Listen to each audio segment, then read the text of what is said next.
2013 में NTA जी test pass करे JST ऐं PST तौर भर्ती थियण जे उम्मीदवारनि पारां कराची प्रेस क्लब आॾो बुख हड़ताली कैंप कई वई आहे। हिन बुख हड़ताली कैंप ते मौजूद सिंध जे मुख़्तलिफ़ ज़िलनि जे उन नौजवाननि खां मालूम कंदासीं त उन्हनि जो कहिड़ो मुतालबो आहे। सेक्रेटरी साहब मीडिया ते चयो त बाबा जंहिं वटि सबूत आहिनि उहो सबूत खणी अचो, मां तव्हांखे ऑर्डर ॾींदुसि। असां सबूत खणी वियासीं, असांजा नाला DRC में मौजूदु आहिनि, असां अप्रूव थियल आहियूं ऐं असांखे ऑफर ऑर्डर इशू न थिया हुया उन टाइम। हिन वक़्तु उहा ई पोज़ीशन आहे त असांजे सेक्रेटरी साहब जी जेके ॻाल्हि पंहिंजी कई मीडिया ते, उन ते बि पाणी नथो ॾिए पंहिंजे लफ़्ज़नि खे ऐं उन जो बि अमल न थियो आहे हिन महिल ताईं। सेक्रेटरी साहब सां रूबरू मिलिया आहियूं, उन खां बाद में डायरेक्टर ऐं जेको आहे DO खां रिपोर्ट वठण लाइ चयो वियो, उहो वठी आया आहियूं। हियरिंग्स थियूं आहिनि, हाईकोर्ट जा फ़ैसिला आहिनि, 2 महीननि जो टाइम ॾिनो वियो हाईकोर्ट वारनि त 2 महीननि अंदरि जवाबु ॾियो या हिननि उम्मीदवारनि खे समूरनि खे ऑर्डर ॾियो।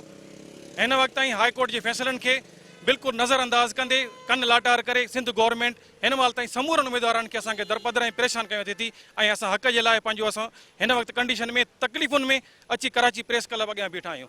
अपील था कयूं बिलावल भुट्टे खे ऐं CM सिंध खे, ॿियो सरदार शाह खे अपील था कयूं त महिरबानी करे असांजा जाइज़ मुतालबा मञा वञनि ऐं NTS 2013 जे 60 खां 97 ताईं मार्कूं असांजूं आहिनि। हिन महिल ताईं असांखे नज़रअंदाज़ कयो थो वञे, जॾहिं त कोर्टनि बि असांजे हक़ में फ़ैसिला ॾिना आहिनि, उन्हनि खे बि नज़रअंदाज़ कयो थो वञे।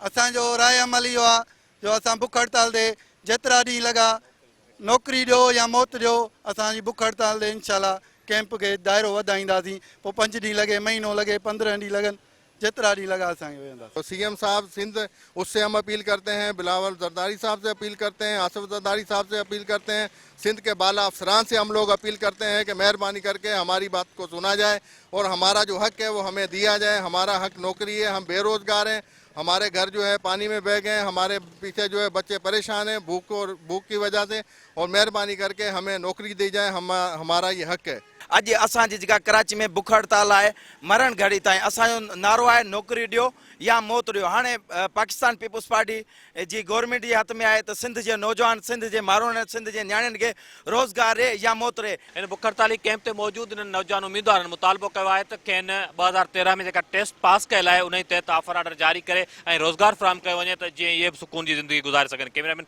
इरफान ज़ाकिर फ़कीर सलीम, टाइम न्यूज़, कराची।